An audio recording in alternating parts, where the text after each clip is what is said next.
1950s and 1960s, Ferrari were a big force in racing. However, in the late 60s, they decided to focus on Formula One as opposed to sports racing cars.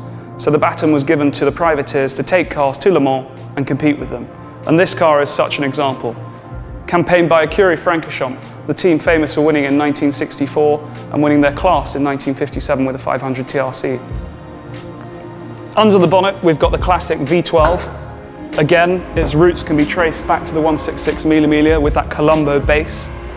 It's got 4 camshafts now. This being a Series 3 car is 480 horsepower as standard.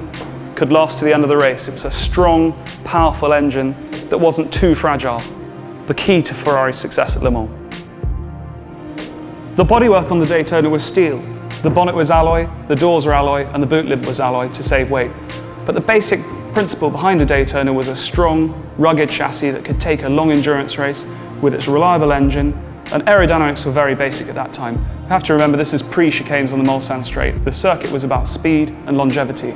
However, we had these aerodynamic fins to help with stability at high speed on the straight, and most comp Daytonas would have had a front aerofoil, but this car not, because they decided to go for high top-end speed on the Mulsanne.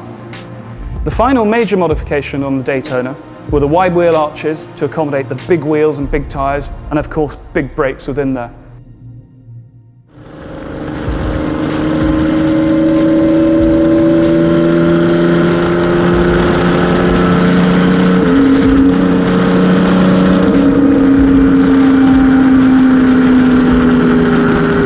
During 1973, this particular competition Daytona raced twice.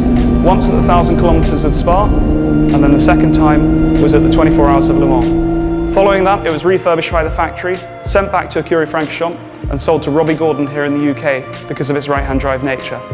Then it was passed on to another chap who's owned it since 1976, and it's been very, very rarely seen in the public.